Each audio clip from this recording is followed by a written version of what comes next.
oceniamy finalny efekt tego działania po omacku. I naprawdę staramy się w tym być możliwie skuteczni. Niektórzy ludzie, moi znajomi poświęcają małżeństwa, szukając sposobów opisu tych zdarzeń. To może inaczej, zmieńmy temat. Po ostatnim sukcesie zrobiło się o panu bardzo głośno, ale przecież zasłynął pan już dużo wcześniej. Serią wykładów dla osób nieobeznanych ze światem nauki. Na ścisłych kierunkach roi się od pańskich wychowanków. Ale przecież... Tak, dobrze wspominam te spotkania.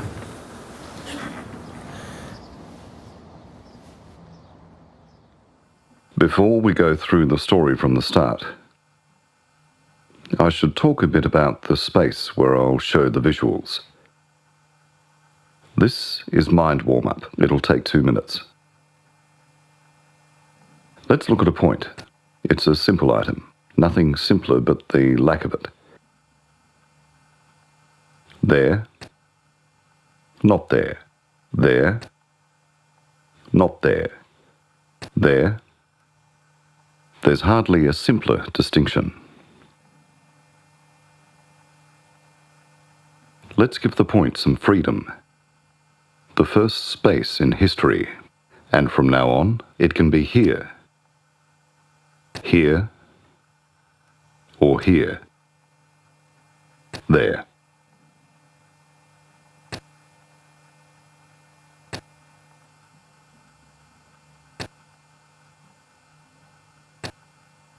For the first continuous movement to take place, we need time and space.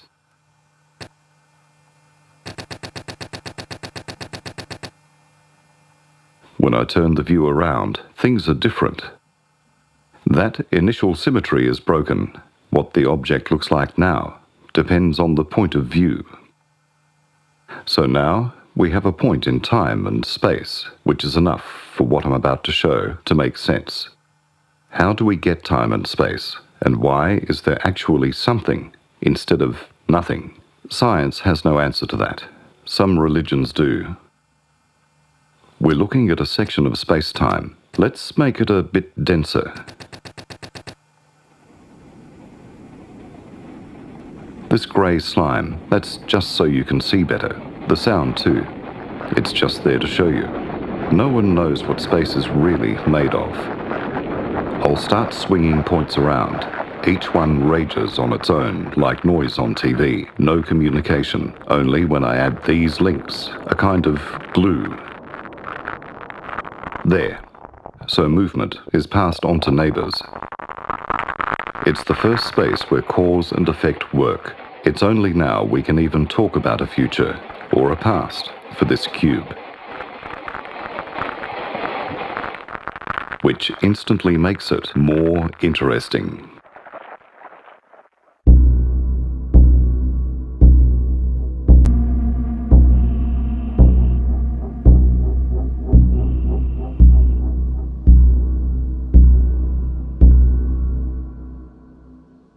End of warm-up. Let's talk about life from the beginnings of the universe.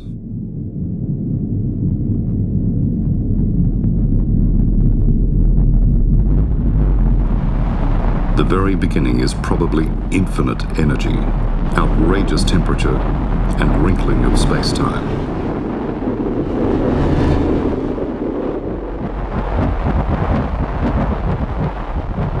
And first distinctions separate, like when boiling water oozes foamy scum.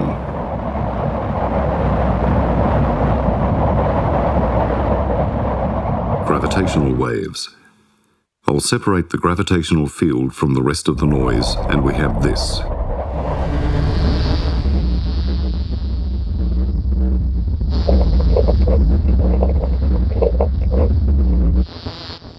The graviton. Within less than a nanosecond, there are new turbulences. It's gluons, but here another particle separates, the Higgs boson, God particle.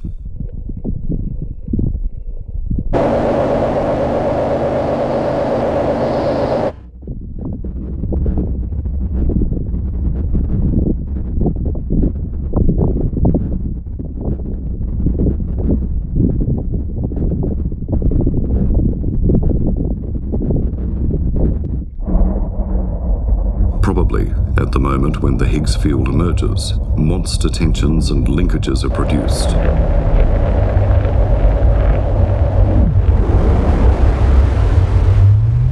It's inflation.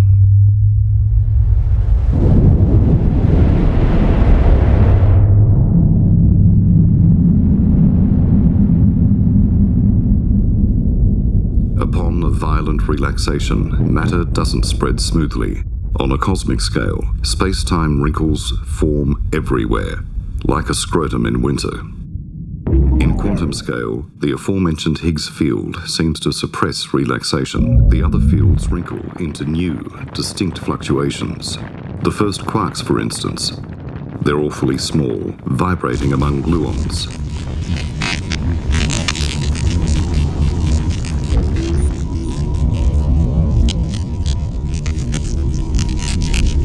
Photons and weak bosons W and Z separate.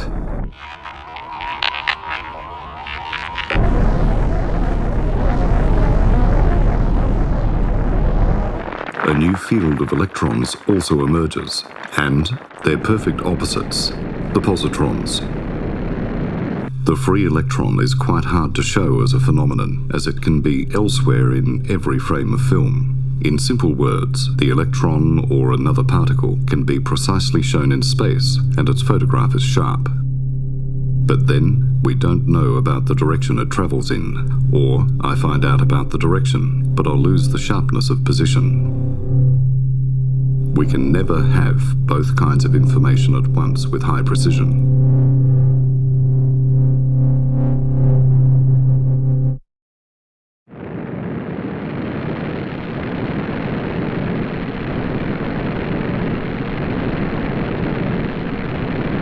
And now you can see quarks joined together.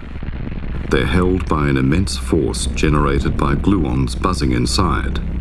New balls of energy are thus formed to last over time. They'll be called protons one day, or neutrons, depending on the way quarks are bound. Balls of energy fail to meet, as it's still too hot for them to link. Upon cooling down, some of them stick together.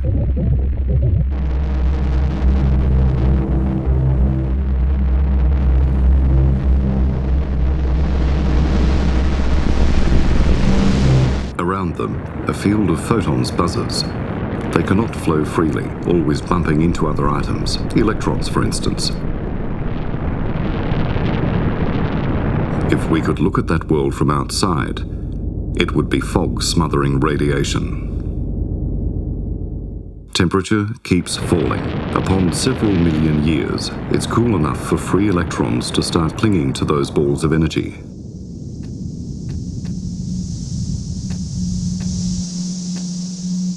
Stable clusters are formed. In a dozen billion years, people will call them hydrogen atoms.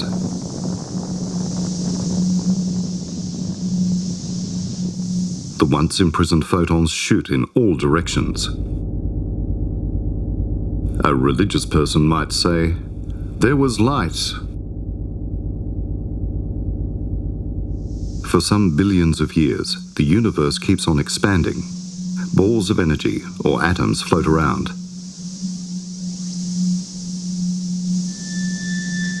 An atom is overlapping waves of very specific parameters.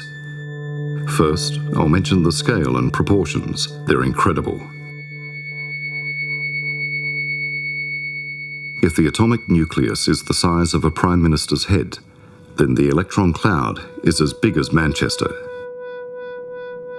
If the cloud were smaller, all of it would fall apart and we wouldn't be there. Now, fix your eyes on your thumb, on the nail. A few billion million atoms on the tip of the nail. It's good for you to train mind leaps like that.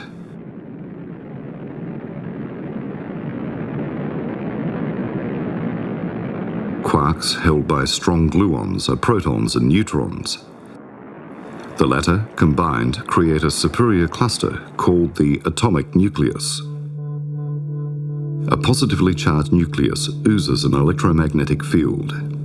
a negative electron falls into this trap. So that there's any kind of permanence of the whole thing, the electron spreads around the center. Hence the popular image of atoms as small jelly beans or balls. It's a huge simplification. It's more like a sphere of fog thickening towards the center.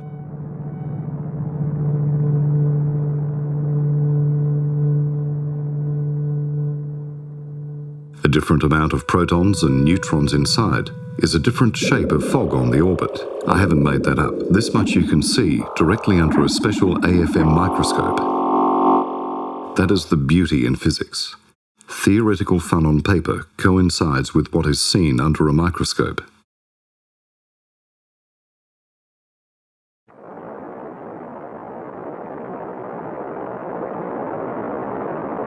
This will one day be called carbon. Entirely different properties while colliding and sticking. It's only these differences that chemistry stems from, and the possibility of forming all these sorts of molecules. Let's add 92 protons. The electron cloud takes an eerily complex shape. Nonetheless, the nucleus is unstable. It pukes photons in all directions. They tremble aggressively.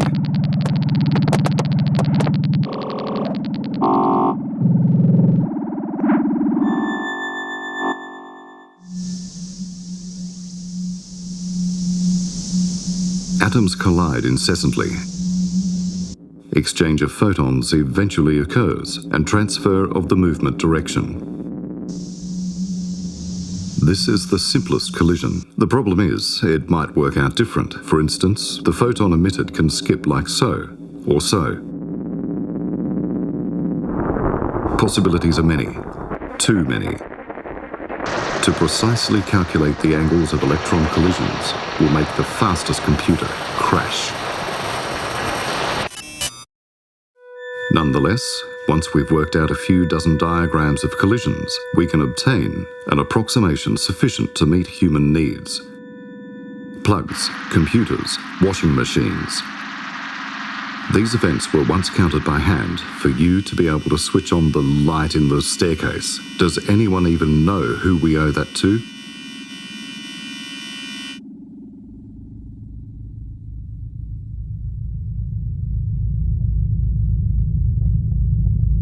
While I'm talking about staircases, atoms of helium and hydrogen thicken into the first structures visible to the naked eye.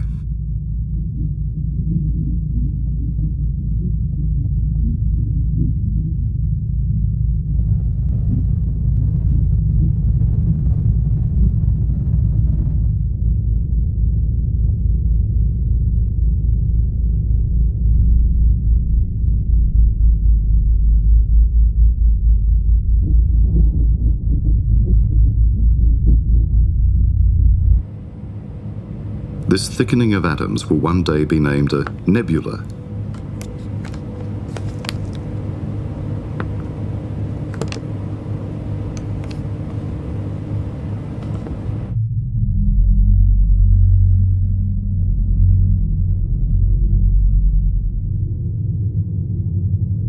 I have a purpose in not showing color. Color is a human invention. For color to be visible, we need an observer with a brain which can produce the impression of red.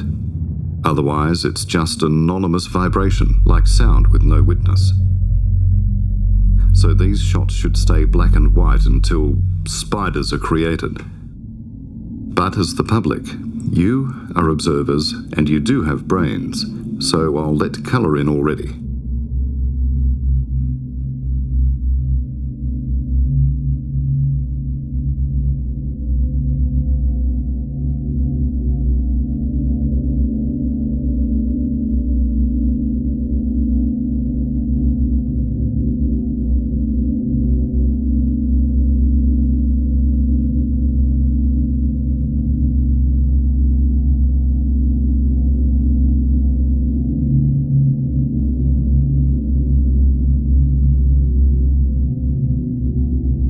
The range of waves seen with our eyes is meager. Let's say someone's hand is drifting here. We miss very dense photon waves called X-rays. Now, somewhat longer waves are ultraviolet. We almost see them. Next, there's that familiar blue. Even longer waves, that's green. Then red. A bit longer waves, and there we go, missing out. It's infrared, received by touch as warmth.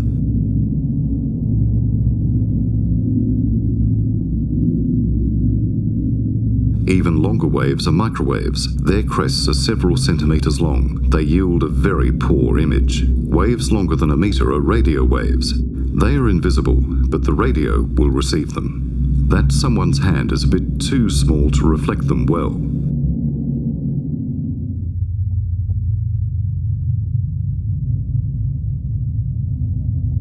We've just made it to see the first visible structures which the normal audience has heard about. It'll get easier from now on.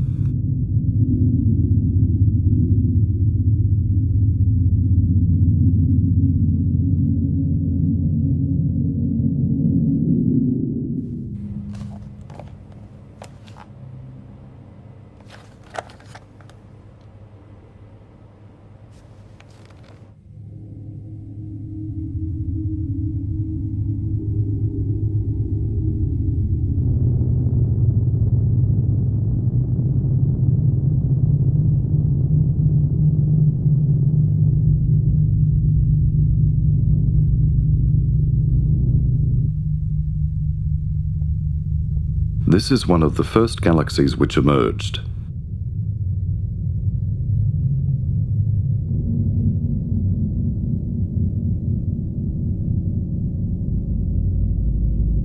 How's it even possible today to see an event from 13 billion years ago? Well, when looking into the sky, we look into the past. It's only now that photons released in these times reach us. Worst thing is, our space-time keeps expanding, so part of them won't catch up with us at all. This is how a natural frontier forms, an end to our observation. Looking at this frontier, the last thing we see is a wall of photons called background radiation coming our way. Should you like to experience that, switch your TV onto an empty channel. The radio buzz is largely background radiation from the beginnings of the universe.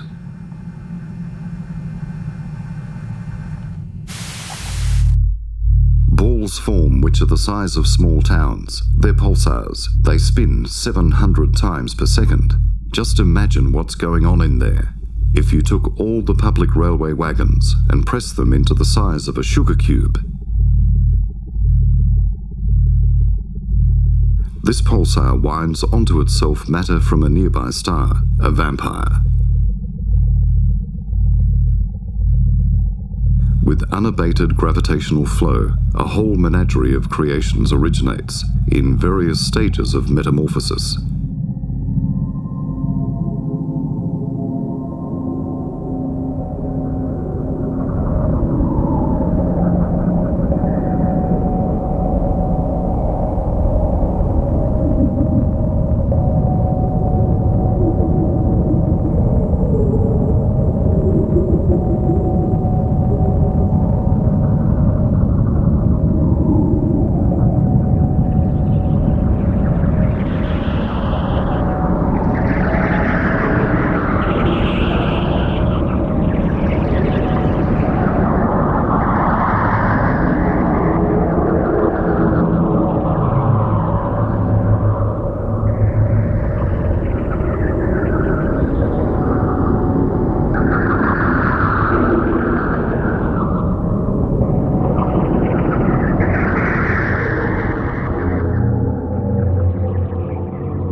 millions of years go by.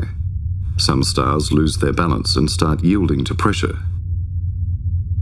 Here, it shows that the star softens up. The death of a big star is spectacular.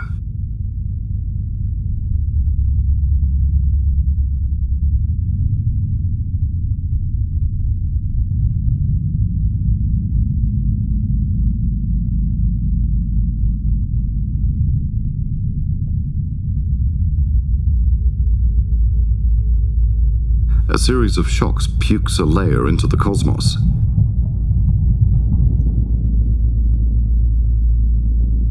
Among the shreds are also atoms of carbon and oxygen, the same ones you're made of, plus there's other heavier atoms.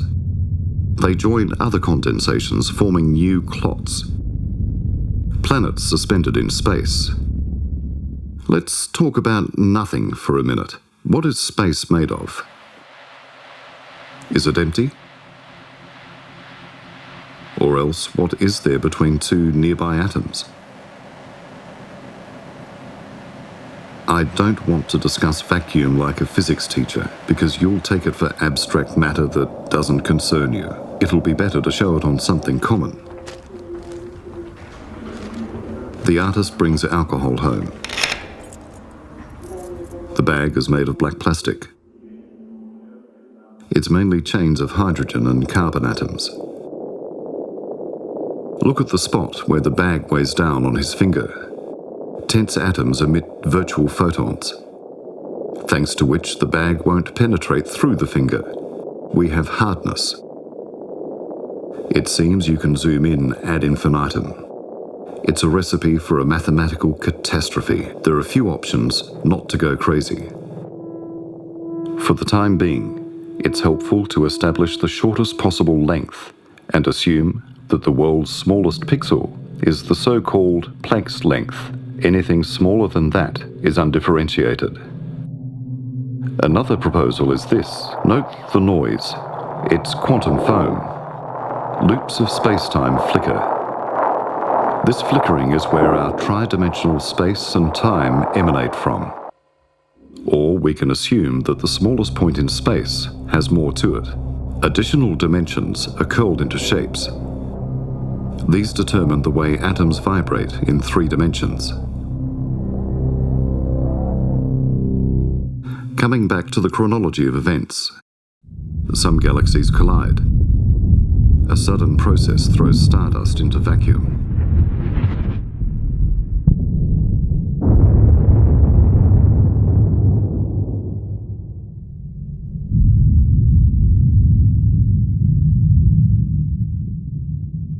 On one of the star's orbits, the dust thickens into small clots. Creaky pebbles. This one's the size of a fist. A few million years later, it's the size of Germany. Millions of years go by, and gravity slowly enforces a spherical shape.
Unluckily, another ball enters the collision course. 2 orbs are left and lots of dust. The lighter shred starts spinning around the heavier ball. It has survived the collision.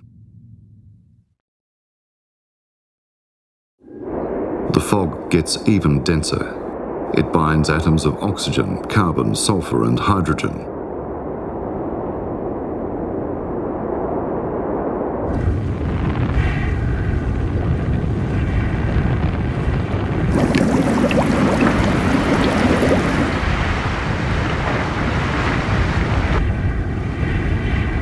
A big part comes from stones which evaporated during the collisions. Toxic rains. This young planet is a transition place where atoms combined into big molecules can hold on longest in their trembling stability. On stars, that won't do. Everything tears apart there. Stability allows for keeping up new states of matter.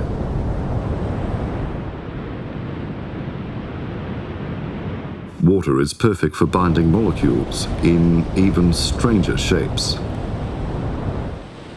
There, it'll move them a bit. No tearing, though.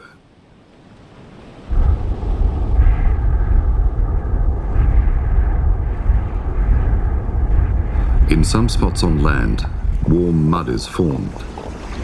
It is bombarded with photons that come flying in from the closest star. Photons bring particles in vibration. The distance from the star is such that the mud neither fries nor freezes. A similar mechanism occurs deep underwater, near warm currents coming out of hell from the planet's insides. What is being formed here is made out of the most common atoms. On land, the next bombarding phase takes place. Mud, seen up close, is seed mustard of various molecules. The wall is clung to by simplest balls of energy, or hydrogen atoms. They're the only ones that can do so. Others bounce away.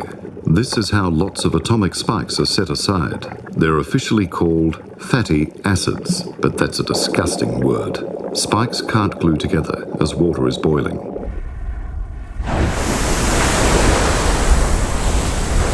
The geyser explodes and throws it all in the wind.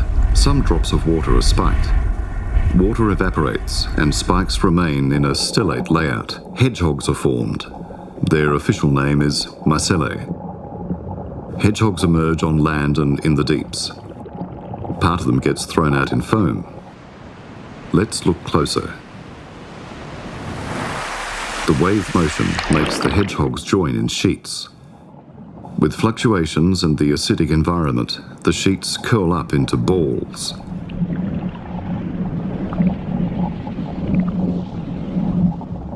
This is how membranes form, the most complex structures on the planet. Bear in mind that here there's still water particles all around, but I have to exclude them from view so that we can see anything. Some membranes reach scandalous sizes. We'll come back to these in a minute, as in the meantime, in muddy areas on the shore, even more interesting structures emerge. On the clay walls, molecular chains are set aside, or strings, as they're flimsy and tear easily. More and more of them. With the vast ocean space with violent storms, no wonder the strings came across membranes. Most strings are torn into shreds, but some of their fragments happen to fall inside the membrane. That's how a capsule is formed.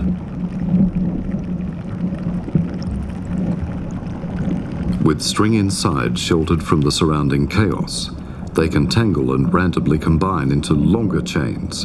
This kind of process goes on for some millions of years in all warm oceans. Containers keep growing. The bigger ones absorb the smaller. There is no purpose or will to survive, physical forces only. Finally, the membrane is cast onto the shore. The wind ruffles the foam. The container can't take it. The content is divided at random.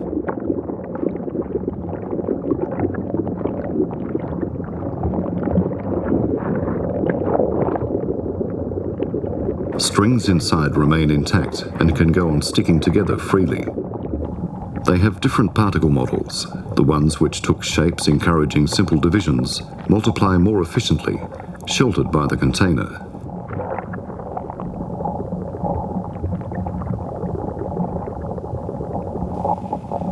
The most durable models live for as long as a few months. Thousands of copies form from them. Some mutate at random. Here, an atom is shifted. Ah, that links a bit better. Most of these shapes are good for nothing. But once in a while, a shape is formed, which helps strengthen the container from the inside. Some strings have time to curl into spirals. The atom layout fosters this.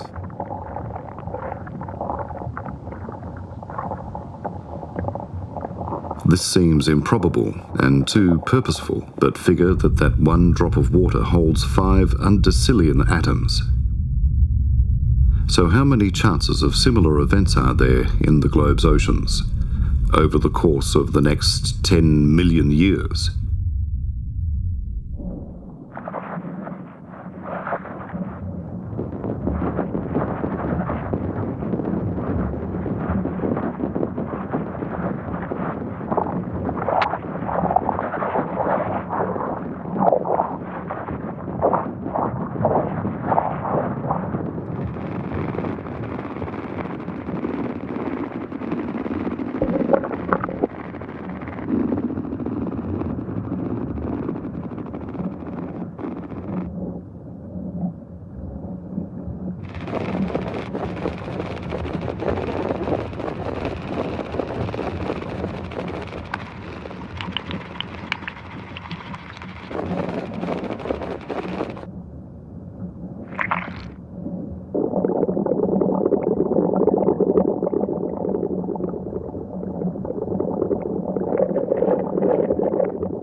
After millions of years, durable string cannot exist without containers, and vice versa. You can see the areas for trash disposal. The protrusions you see help move in whichever direction is richer in useful building material.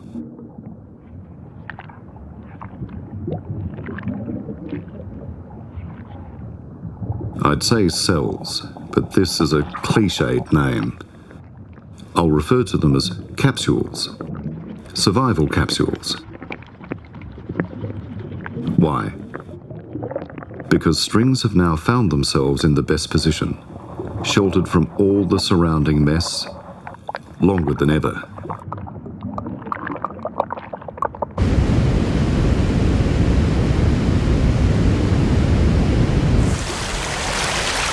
We can remember how first containers divided under gusts of wind. After so many years of shredding, it's less random.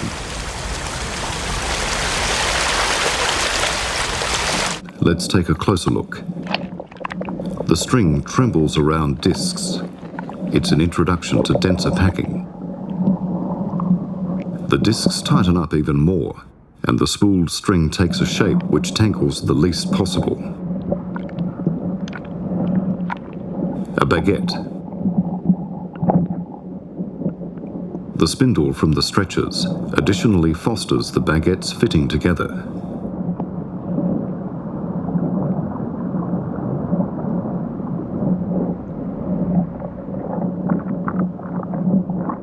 And here you can see a hook called a kinetochore.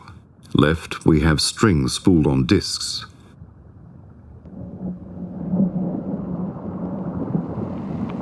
All is set. Along the tubules, kinesins and dynans start.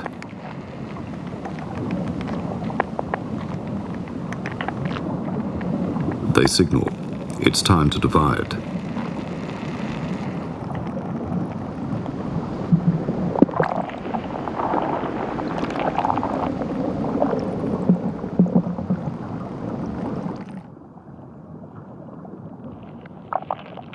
Capsules are more numerous, and each of them holds new copies of string.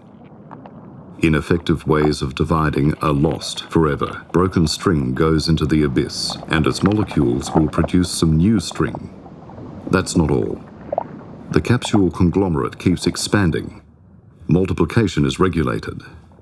Proper concentration of chemicals slows it down or changes the direction.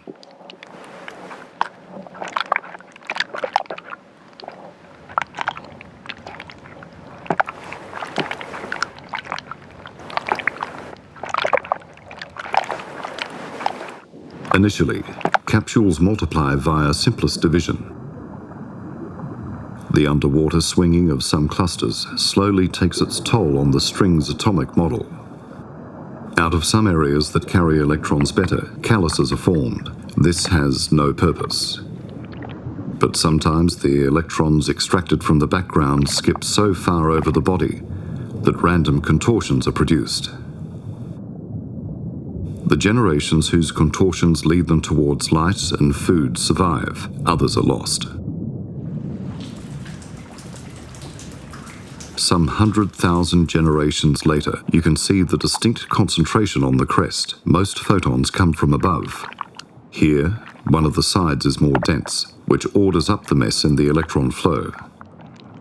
The thing's motion is less chaotic, an innovation that makes capsule multiplication efficient.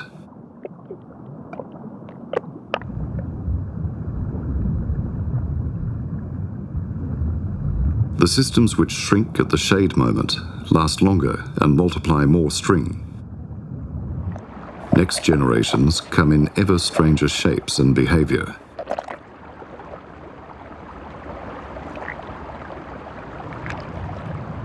Body shape is the external expression of string hidden in each survival capsule. The ones that multiply with abandon are dangerous as they mess up the environment. The ones with the division counter are left on the scene.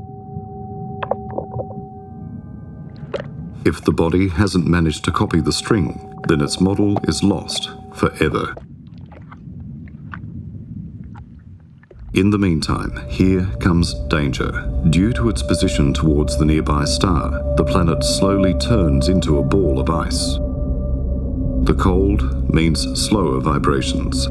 Stillness may make these splendid molecular machines scarce, but somewhere deep beneath the ice, a few strings keep on ruffling, closed off in particularly thick survival capsules. A few 100,000 laps later, the planet is aligned differently again. The ice melts, and we get a new tide of photons. Everything multiplies even faster with less and less loss in strings.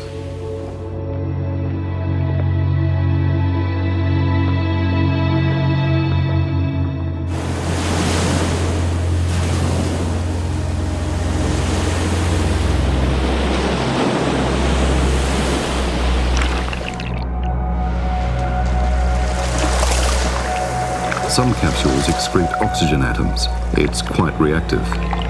Ever stranger shapes grow.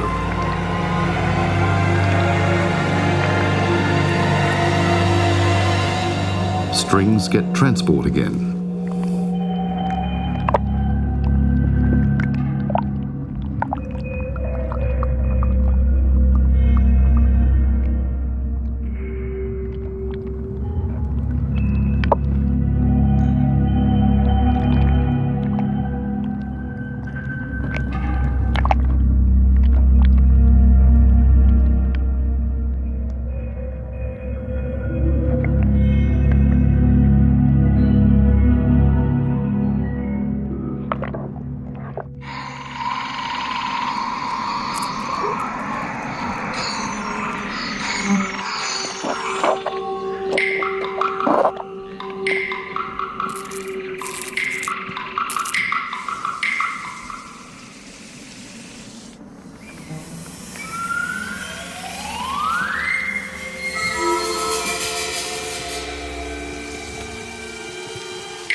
This cluster has as much as 250,000 capsules, called neurons. In each one there's string.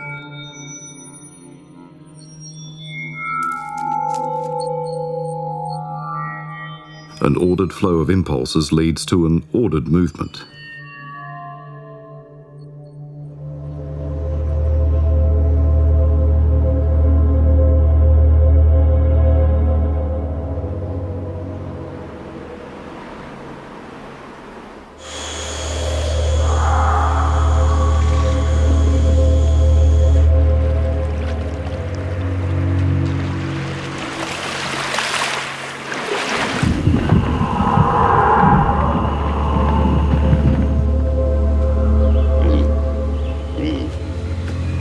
Let's sum it up before people arrive.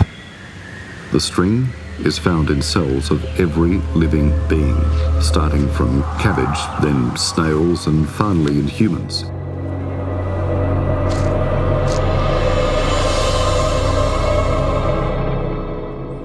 Nature is blind, sadly. In 2008, a fragment of string was rearranged in the fruit fly. Its offspring's bodies were overgrown with extra eyes. The insects died, but the eyes worked partly right. The same fragment, called PAX6, is in your body. It regulates eye growth.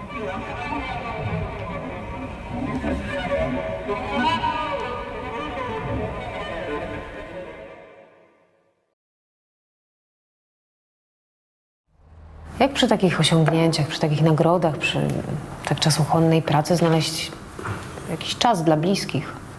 Jaki czas? Co to znaczy? No, ma pan młodą żonę, byłą studentkę, rocznego synka.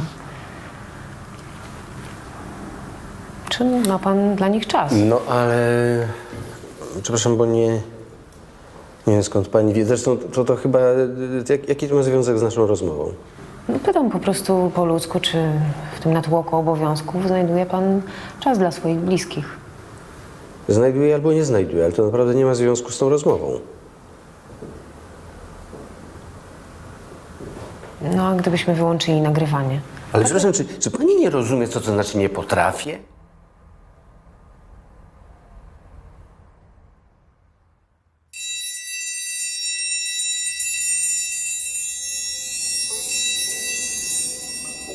In search of energy, the survival machines move further into land.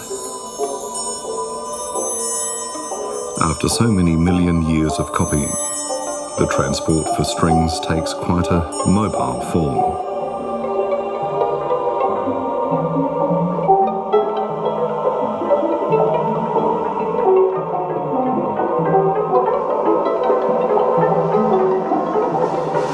As yet, the strings which have survived are those that form a kind of a super system. I mean a herd.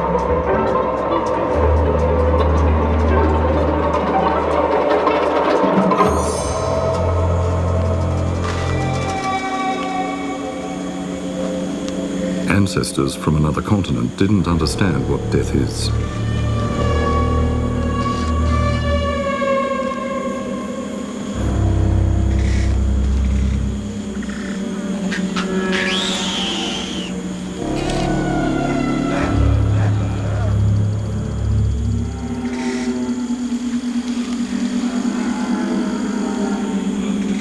It's only the next generations who begin to grasp that.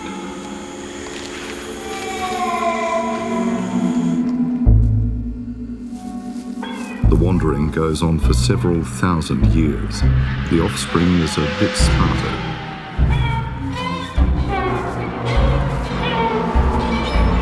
A volcanic explosion on the opposite side of the globe reduces their number to a few thousand.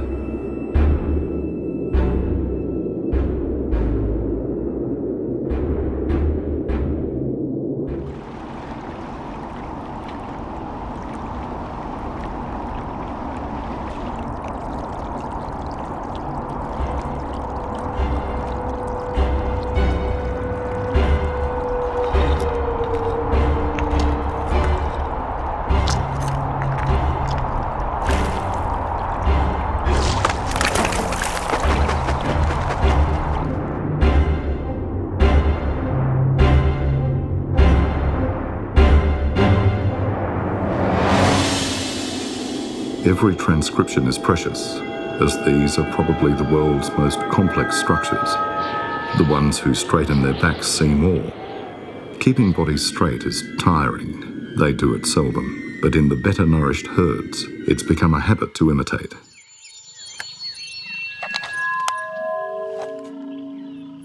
This thin layer of cells gets denser with every generation, which is why communication within the herd gets much better. These brains discern minor nuance. Body language is faster than sound, energy saving. Expressive eye whites make it easier to read directions of looks. They make tools. This is something you can't transfer in the string. The young mimic the parents. For the first time, weaker individuals are valuable. They are carriers of behaviour which is not there in the strings. It's in the brains instead, as a sustained impulse flow. In 100,000 years, this will be named culture.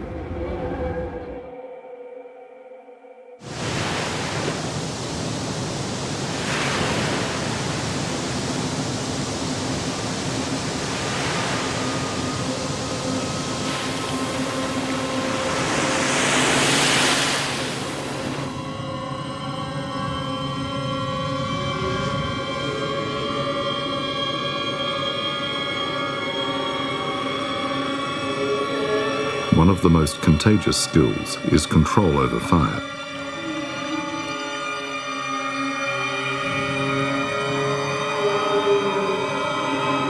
The whole group becomes a superior survival capsule. It's bound by social ties, simple emotions, and beginnings of love as we know it. Dispassionate as of yet.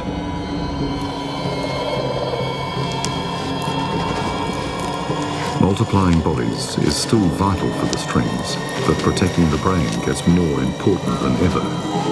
From now on, biology goes hand in hand with culture. Next to the dead body, they lay down tools and hides, in case she wakes up.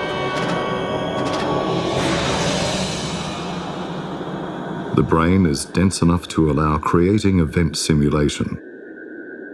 No risk, no need to leave the cave. Today, we call it imagination. Fear of harsh weather gets combined with fear of predators. That I don't know how to show, but see what's before my eyes when I think of those days. Like an impression. In the more developed brains emerges a sensation of some impalpable being of tremendous supremacy.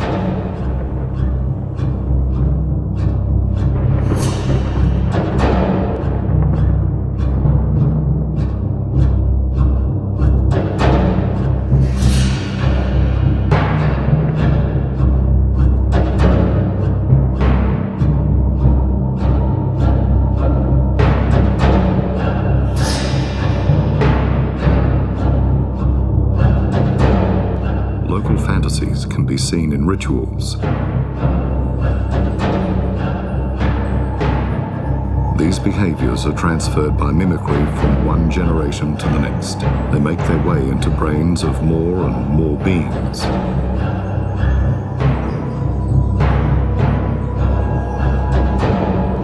In only a few thousand years, the wide notion of God comes about. Where the situation is stable, faith in a protective and kind deity is usually formed, like a flow of opium milk. But where nature is brutal, what develops most often is a belief in a capricious deity, clotted milk, compote, and smells. Religious behaviours also mutate. Those which help survive last in millions of brains of patterns of neuron activity. Thousands of years later, only a few prominent religious behaviours remain on the globe. People reside in groups of a few hundred, often near rivers. In these small social cells, simple punishment is developed, concerning incest and all actions which lead to degradation in the group. For instance, having several partners at a time is a tough challenge.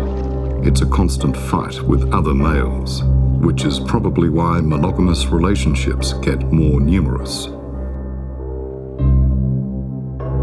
Individuals living outside norms are expelled from groups. Clear bans for harmful behaviour arise. With small populations, it's especially important. We call it law today. Extreme conservatism, however, leads to a lack of adaptation in new conditions. Group degradation follows. Too many mischief makers, in turn, cause disappearance of rules and create chaos, which also devastates the tribe. Religions and laws usually promote conservatism, striving at keeping up tribe behaviours.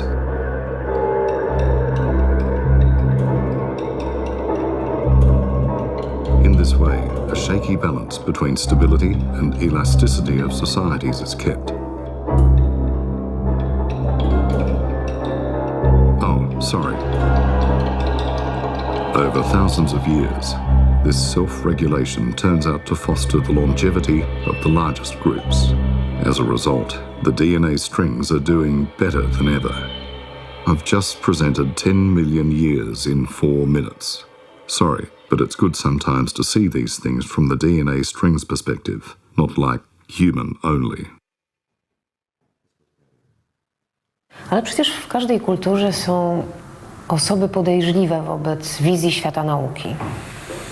Takie osoby muszą uwierzyć na słowo, że gdzieś głęboko w atomach są kwarki, że te łańcuchy DNA rzeczywiście mają po pół metra. Te osoby muszą uwierzyć na słowo, że... Co, lądowanie na Księżycu? Nic nie muszą.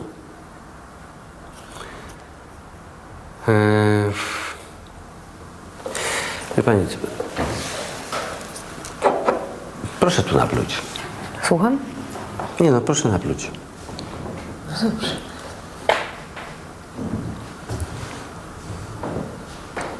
Dziękuję.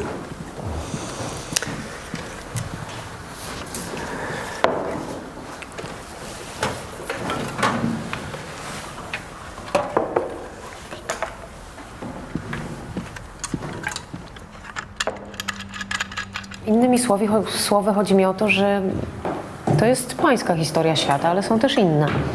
No tak, z tym jest właśnie problem. Jeśli komuś nie podobają się te kinezyny chodzące po DNA, twierdzi, że to jest zbyt naciągnięte, żeby było prawdziwe, że fotony to jakaś nasza bajka równoważna z innymi bajkami, no to taka osoba powinna poszukać sobie kraju, gdzie prawa fizyki są bardziej przystępne, molekuły większe,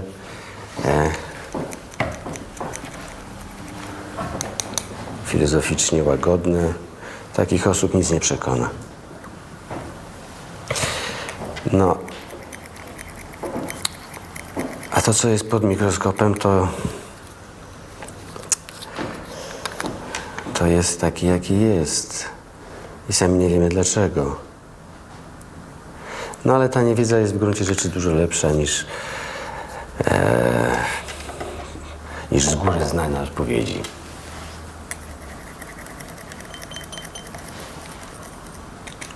O. To jest nitka pani DNA. Jeszcze po niej pewno jeżdżą kinezyny. Możemy zejść na dół i zobaczyć to na żywca.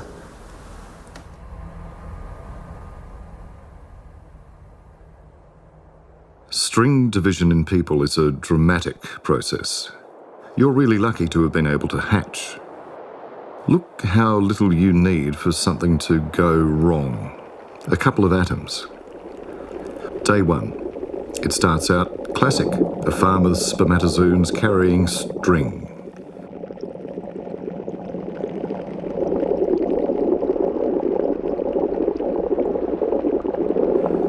They swarm around the female egg, dissolving the wall.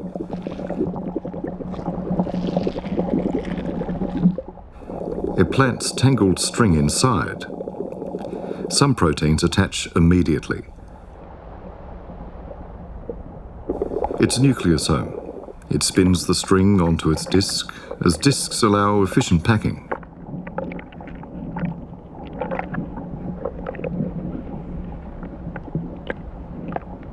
They curl into cigars. They're chromosomes. The microtubule spindle helps to compress and makes them stand on end.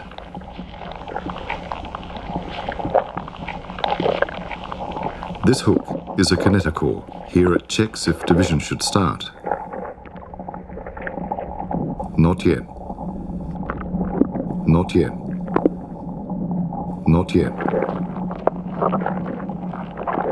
But now, dinins and kinesins drag along the spindle, regulating the load. Braces let out cigars and spindles draw backwards, spreading out up there. See, there's a problem with this bracket. It hasn't let out a cigar to divide. It's been left inside, one too many.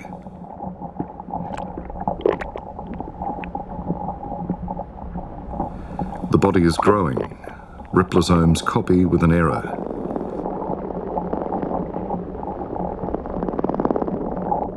Day 3, 8 capsules now.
Oh, a loop.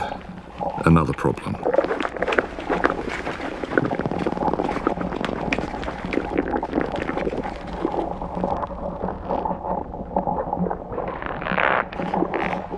And again, tape wound in the tape recorder.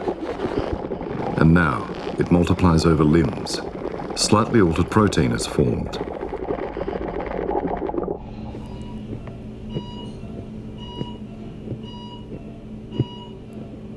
The child grows, has Down syndrome and problems with its fingers. The parents don't know that yet. The body takes shape. I don't have to remind you what it's all made of.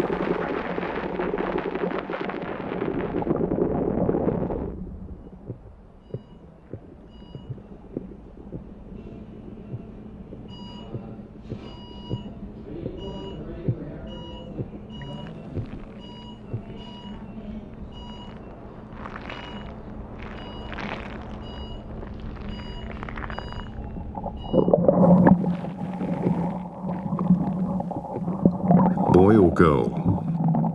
Brain structures responsible for the sex form quite slowly. The primary pattern is female. It's only the soaking with testosterone that makes the difference. That one's a boy. Or not. Maybe. Not much hormone. Probably a boy, but with a brain built like a female's.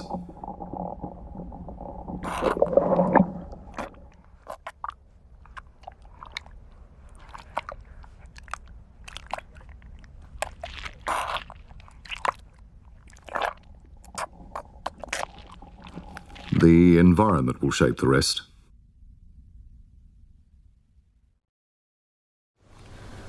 Wasz instytut wydał wczoraj 300 000 na badania nad wolną wolą. Co ma wolna wola do nauk ścisłych? Te badania są nam potrzebne, żeby znaleźć lek osłabiający natręctwa myślowe i depresje przy chorobie Parkinsona. Jesteśmy naprawdę blisko. No i zresztą akurat zespół pośrednio dostał nagrodę właśnie za to. Za walkę z natręctwami czy z Parkinsonem? Obydwa. Myślę, że tu w tym budynku są przynajmniej 2 osoby cierpiące na natręctwa myślowe. I to nie jest oczywiście częste mycie rąk, bo z tym można jakoś żyć. Mówię o natręctwach myślowych, na przykład o obawie przed utratą kontroli, czy robieniem paskudnych rzeczy. To potrafi niszczyć ludziom życie. Naprawdę, na przykład ludzie, na przykład u osób mocno religijnych, to są często myśli świętokradcze, pornograficzne, nie wiem, wyobrażenia na pogrzebie siostry, nie wiem, no.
Let's deal with the organ which enabled such a tiny group of beings to change so much all over the globe.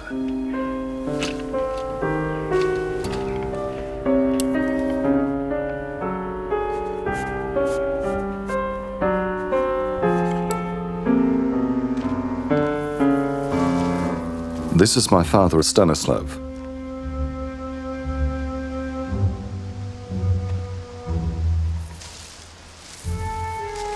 I don't want to discuss the brain as they do in school, on anonymous drawings and dummies. I like it truer, for you to feel that all of it concerns you every day. Let's look at Stanislav's brain. The deeper the area, the more basic function it holds. This is the brainstem, a primitive reptile part. Breathing, heartbeat, salivating, digestion. This part is the limbic part, responsible for emotions and simple social behaviours. And back there is the cerebellum, motion coordination. The outer ridged layer is the area in which complex processes are processed. The point of that joke about the Prime Minister, calculations, awareness of the self, and imagination. Obviously, the borders are not sharp. Our behaviour results from a rhythmic melody of these structures. When the melody loses the rhythm, problems arise. Stanislav, for instance, has Parkinson's, but that's for later.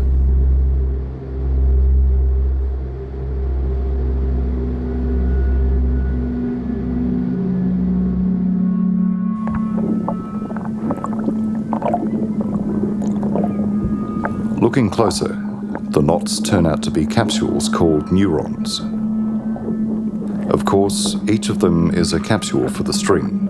It can also send information. The way this happens is extraordinary.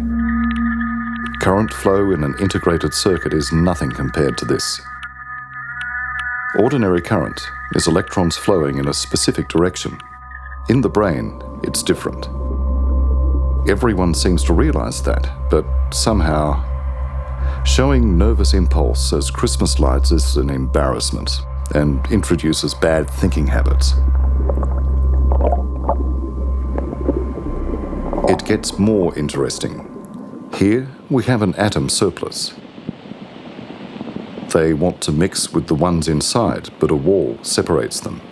Nature strives at levelling out surplus, so tension is produced. The capsule wall is a membrane spiked with valves, which eventually let go,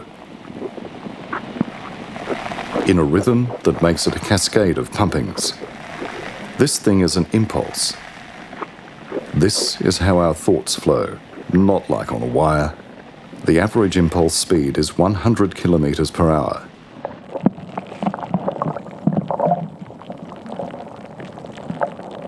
On the tip, excitement makes bags with dust open, professionally called neurotransmitters, but you can also say dust. These are super tiny particles, a few dozen atoms at the most. Upon release, they cling to channels at the other side. The energy cascade moves on, and the rest of the dust gets absorbed and packed in bags again. Why does the brain need these breaks? To regulate the impulse flow more precisely, among other things. We have several kinds of dust. For instance, shortage in this, dopamine, gives symptoms of Parkinson's disease. Too little dust, and impulses do not move on, which in effect interferes with Stanislav's muscle performance.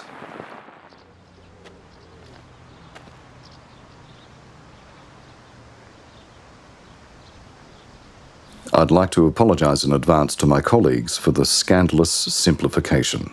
To be fair with this, I'd have to make a TV series on synapses. Look at Amelia for a change, Stanislav's wife.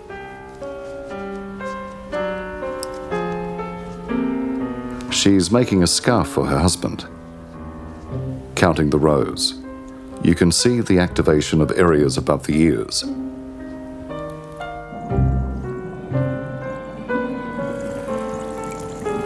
A branch of this neuron is a dendrite. In real time, little stems form on its walls and die, and so it goes. Stems are surrounded with a molecular scaffolding. It's actin. Its growth influences the shape of stems.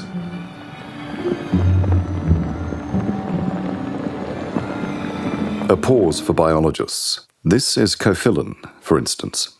It helps to grow the scaffolding. And here's the ARP2 to 3 joint. A friend of mine invented the name.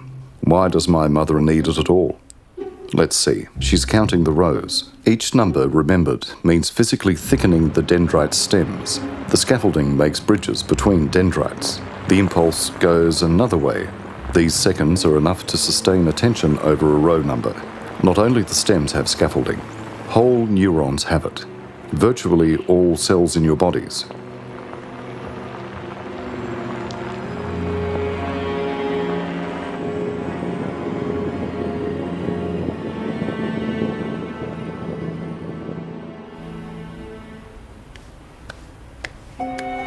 And this is Bruno.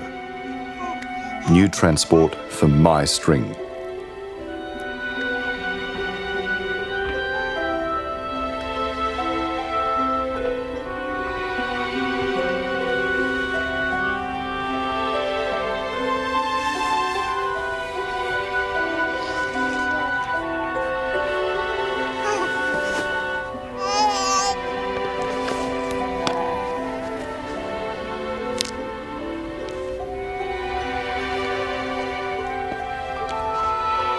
Bruno has a myriad of sensory receptors. They're dispersed throughout the body. In this strip of the brain, there's a map of sensation. If I were to show it in 3D, this sort of homunculus would form. The bigger the fragment, the more innervated the body region. In a dog, the map looks different. The guts are also mapped, but the resolution is much lower. Thankfully enough, as the sensation of swallowing in HD is some kind of gluey schizophrenia. Not to mention sex. Or excretion. which is what my son is doing. Let's look at the drive of Bruno's intestines, although this concerns all of your muscles. Thick fibre is composed of minor ones, made up of even smaller ones, sarcomeres. All in all, it's almost the same scaffolding as in the brain. Actin in oblong form.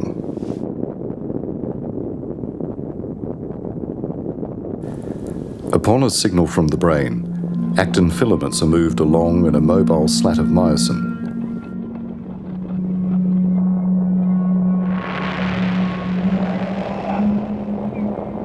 A similar mechanism works in the heart, all your life without rest.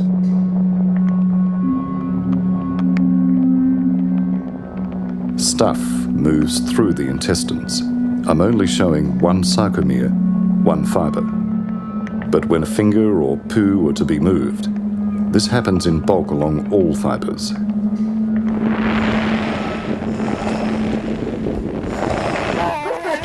Co babcia ma?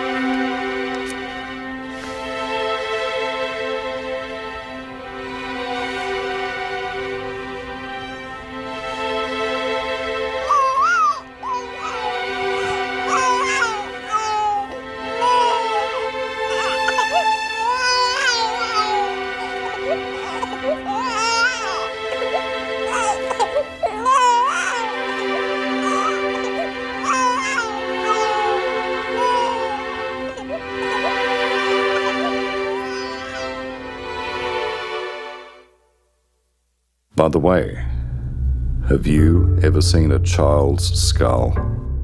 Not much, but a second set of teeth is waiting there.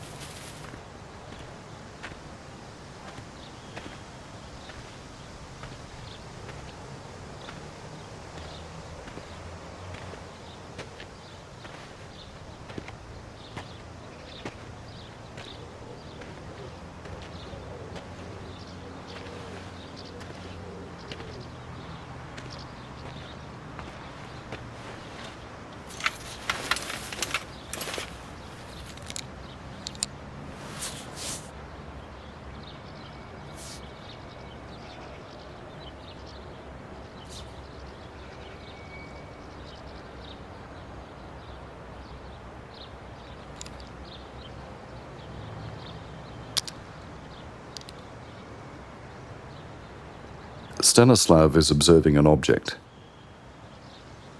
Let's watch it in slow motion. Initially, Stanislav doesn't know what he's looking at, though he might have seen it many times.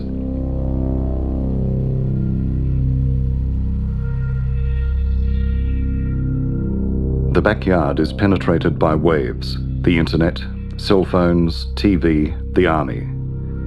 These are colourless vibrations, differentiated only by crest density.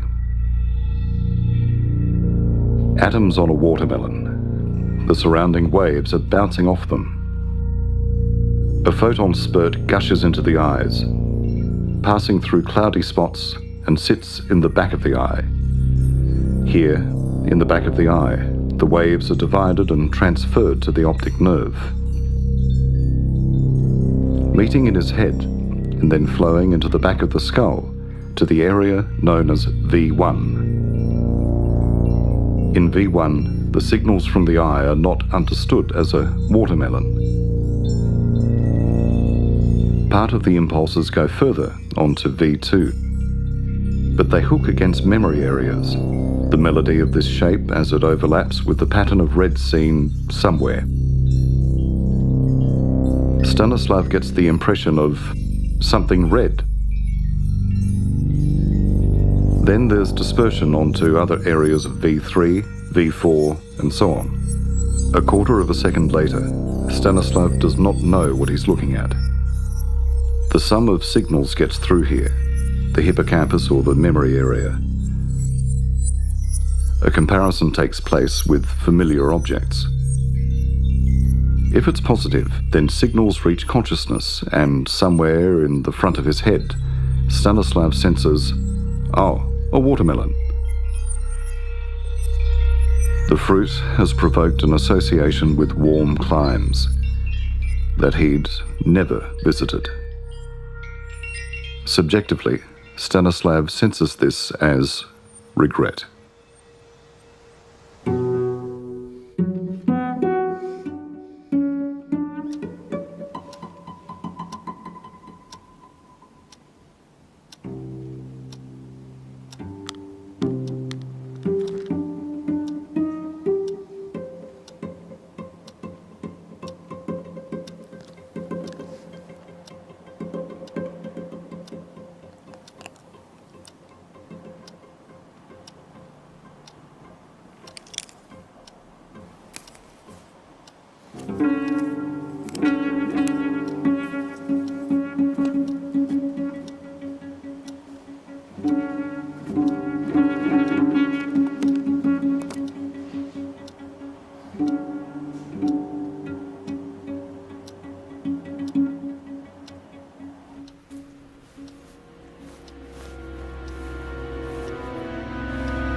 Sleep function is somewhat like defragmentation of nervous links, removing unfinished stems, thickening the ones often used. This is probably what brings forth dreams. Some kinds of dust get extinguished altogether.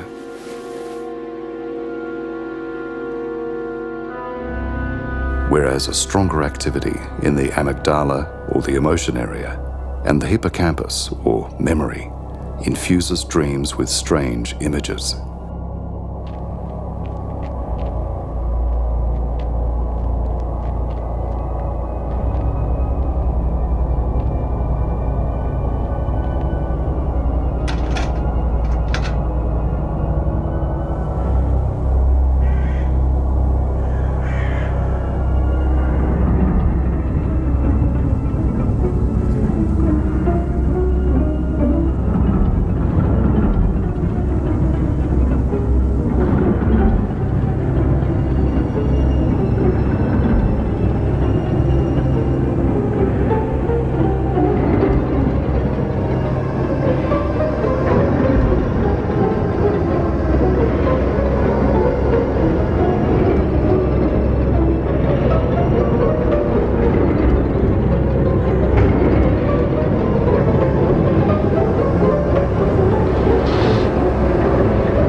The sleeper is not responsible for their content. This depends largely on proportions in dust and the memory's layout.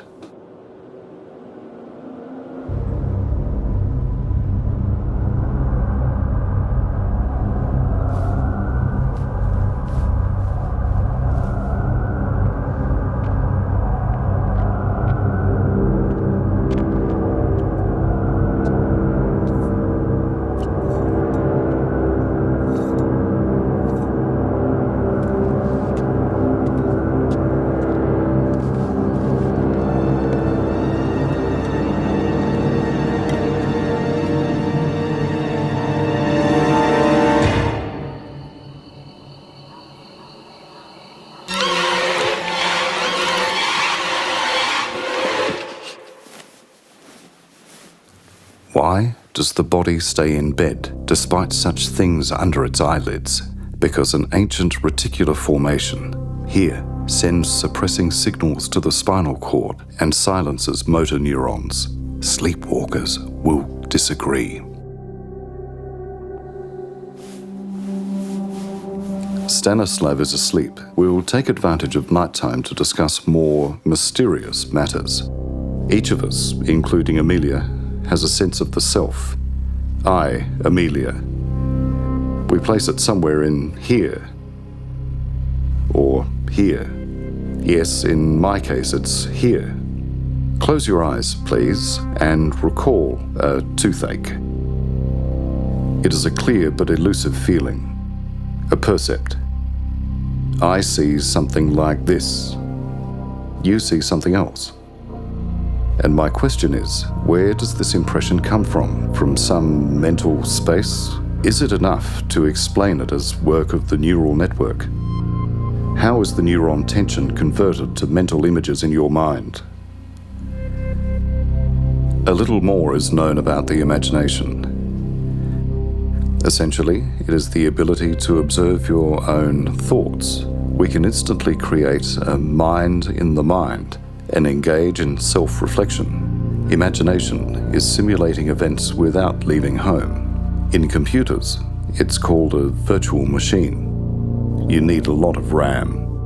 In people who use their imagination professionally, these machines are often monstrous, at the cost of other skills, obviously. Look at a man of letters. He's polishing this sentence. I'll eat these stones off the wall while chewing. The shards will mix with my teeth into a single taste.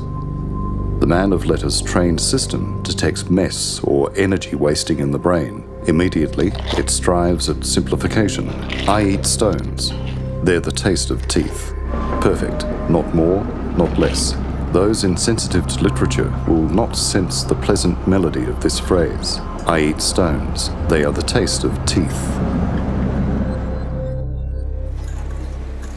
But as a biologist, I have a question. Where do people take things as refined as modern art from?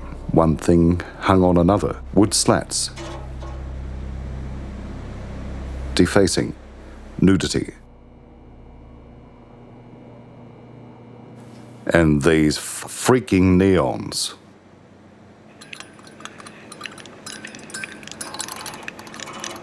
Some sort of evolutionary fitness for brains?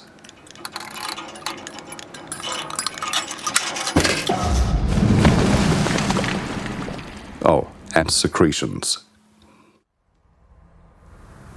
Jak wygląda pański dzień w pracy? To jest nudne, nic ciekawego. To głównie pisanie wniosków o granty. No tak, tylko że ja mam na myśli tę bardziej twórczą część pracy biologa molekularnego. Mówi się o tym, że badacie przestrzeń. Nie, no zepsujemy reportaż. No ale proszę przynajmniej spróbować nam o tym opowiedzieć. Tak jak 6-latkowi. Wie pani, to jest tak, że ja dzielę tę przestrzeń na coraz mniejsze piksele, szukając tam nowych rzeczy, różnic. Ale w pewnym momencie nie mogę już odbić promienia, bo długość oświetlającej to fali fotonowej jest większa niż obserwowany wycinek przestrzeni. W związku z tym nie odbija się już z powrotem do oka. Wtedy trzeba przejść do obserwacji pośrednich. A co to znaczy? Pośrednie wykrywanie najmniejszych cząstek przypomina trochę pracę kryminologa na klatce schodowej. Obserwujemy ściany detektorów po zderzeniach tych najmniejszych cząstek i próbujemy zrozumieć, co tam zaszło. Naprawdę zdziwilibyście się państwo, ile można odkryć na podstawie tych rozbryzgów z ofiar. No dobrze, w takim razie ostatnie pytanie. W październikowym artykule Świata Nauki sugerował pan, że maszyny zupełnie prześcigną nas w myśleniu. No, nie wiem, powiedziałem trochę inaczej, ale nie mam pojęcia, co będzie w przyszłości. No to może na koniec rozmowy spróbujmy bezczelnie przewidzieć ogólną tendencję rozwoju ludzkości. Życia w ogóle. Ale nie wiem, czy pani sobie zdaje sprawę, że ja bardzo wiele ryzykuję, próbując zmyślić przyszłość na antenie. No ale nikt nas z tego nie będzie rozliczał. To jest nasze wewnętrzne, redakcyjne nagranie. To niepoważne. Odtworzą ten wywiad za 100 lat w dniu pańskich urodzin i zobaczymy, jak bardzo pan przestrzelił.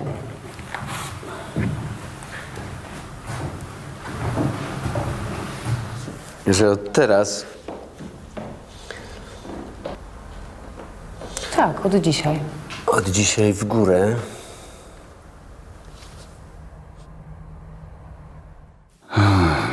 I don't know. Your brain's now working on the verge of transfer, mine as well. The fibres are so thin that a denser cortex seems impossible. Further condensation is noise, epilepsy, and static. That is probably why the internet, an excrescence on our brains, was created. In 2015, we already have several hundred satellites. They let out balloons so that the network covers the Earth like a second atmosphere.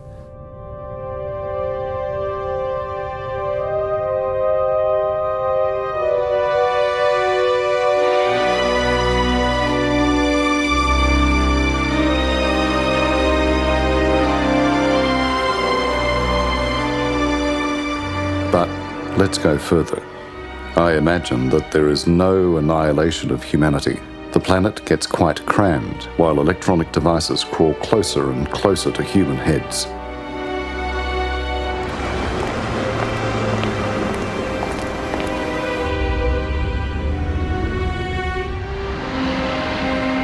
And there is a way out from the century-long stagnation in physics. These flying cars must eventually come into existence.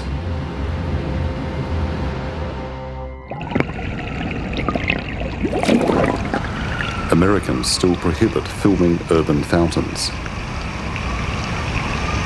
as suspicious behaviour, but fear of terrorism gradually fades.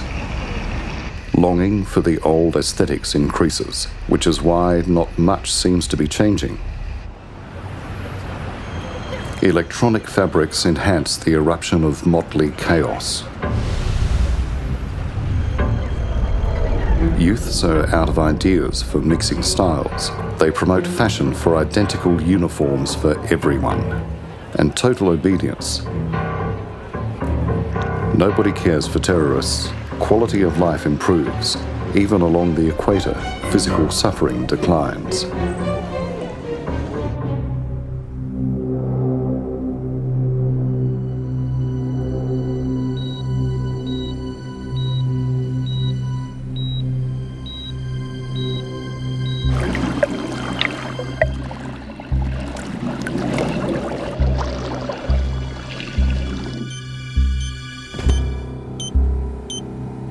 The Otis Group is the first to copy a minute of dog's brain activity onto a data carrier.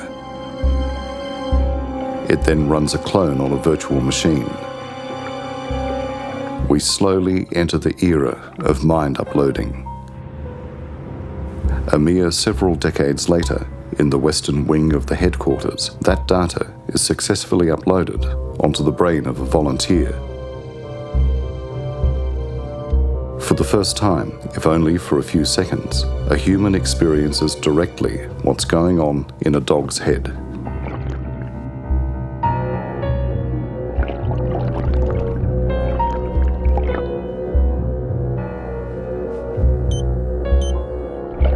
And does not forget after being unplugged. It is easier from here to form a human-to-human interface. Sugar is the first to volunteer. Brain activity is changed into a program. It can be put into various data carriers. 200 minds can be run simultaneously on bred networks. Of course, there are glitches from simplifications, but after Sugar's death, his consciousness lives on in many copies called instances. Serious ethical problems arise. Conservatives want to stop that, while in the meantime, tissue hardware proliferates. The biggest conflict of values since the artificial womb controversy seems imminent.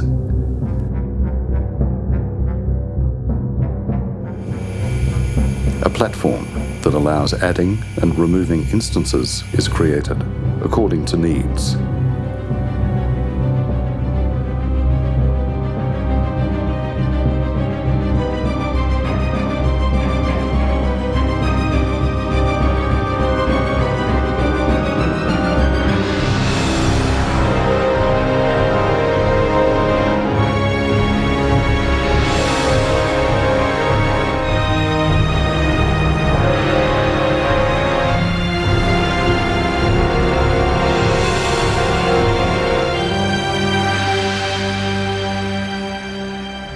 The connectome runs ceaselessly, No, it does not turn against humanity. It just needs cooling all over.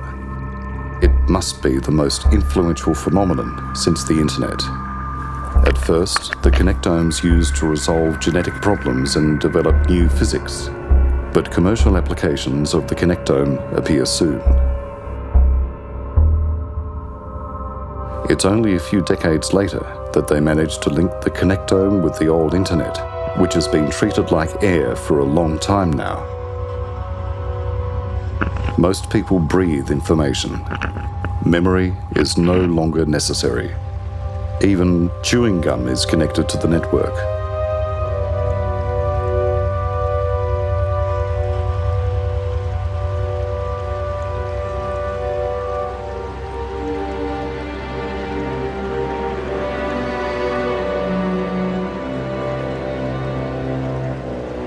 Not to mention paper.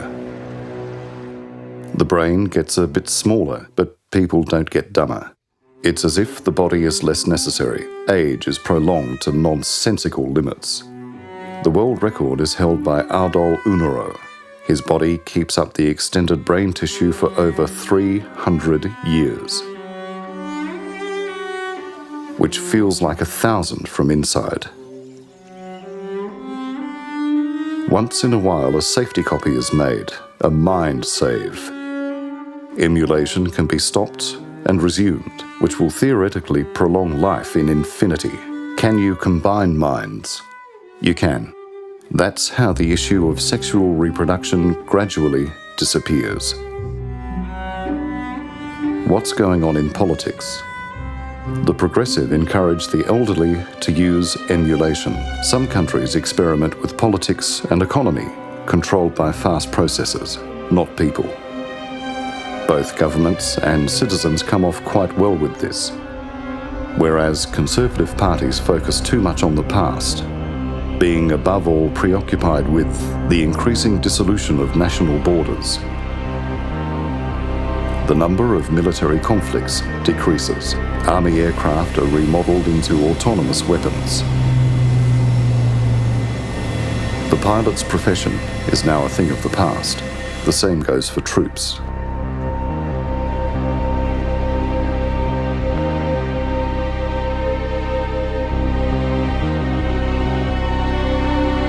Protests still serve to regulate the speed of progress, as always.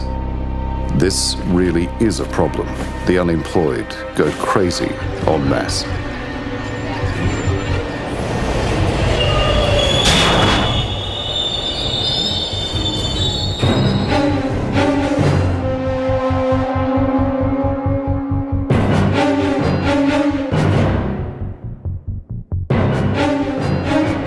Suicides among animals are harder to explain. No wonder if cities clean themselves up. Everything happens by itself. A few hundred years go by.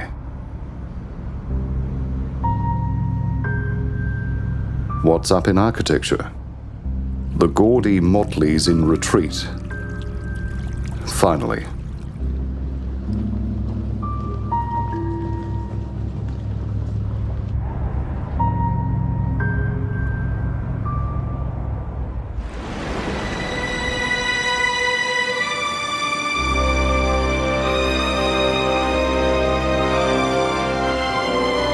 Future is easy to discuss in the context of a glamorous metropolis. What's with the countryside? In Poland, for instance. Górczyca 800 years later.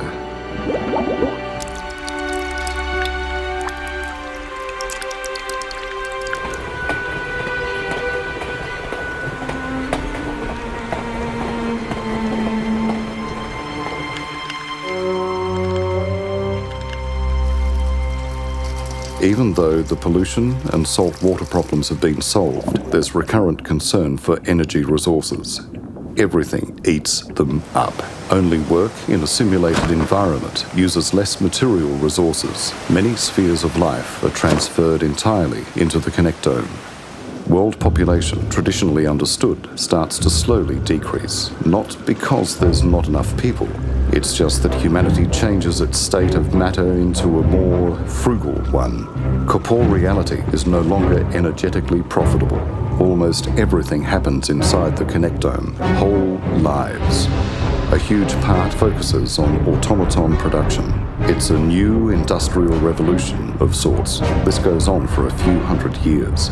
Automatons build more servers, buildings. I don't mean constructions only. The connectome learns in a way beyond reason. Cores. Here are national symbols and big razors. Our intellectual advantage is lost. Automatons do all right in the outside world, but now it's almost inaccessible for physical beings. Only the toughest stay there, their children and some fortified plants. Bodily persons follow the fate of Aborigines from a few thousand years before. This disturbing thing is utility fog. It helps control the weather and facilitates many other dispersed tasks. Local temperatures are regulated in accordance with the calculation centre's needs. Subsequent inventions result simply from life's inert tendency towards a possibly optimal information transfer. Are there any conflicts at all? There are. They involve competing for energy resources for your own network. The usual thing, basically. Connectome Area AO232 is the first to create an apparatus to draw energy directly from the sun. These are, among others, Dyson rings, ridiculed in 2014. The patent is sold to other networks, exchanged for access to their energy sources, even the outdated ones. Every photon starts to count.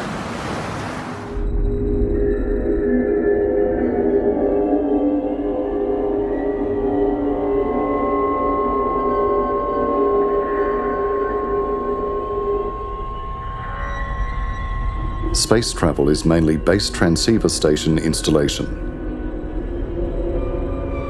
But even the largest transports start with no witness by now. Individual bodies don't exist for some time now. What counts is activity patterns in the network.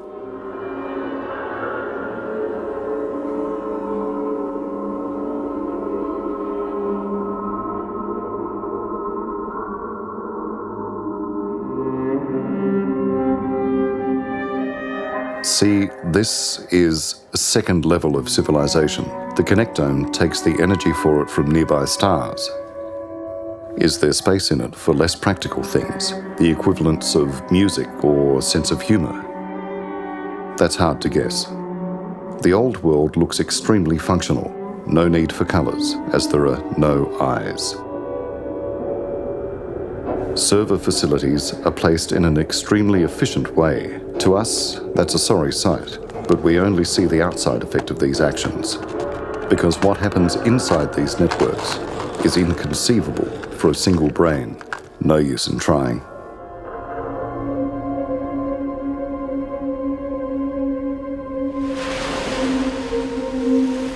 What's next?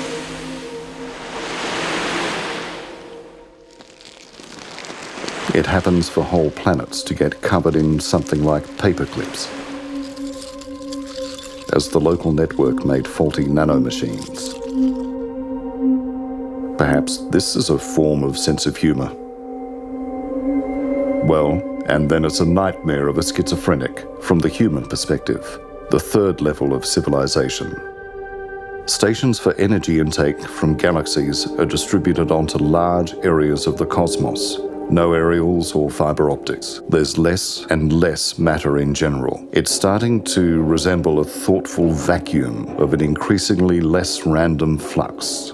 It can be suspected that a recreational activity of the network is to simulate the old times. Life on Earth, for instance. Just as we would once frisk through atoms, here it's dimensions that are frisked through. The old sun and its surroundings have long died out, sucked out of any photon remains.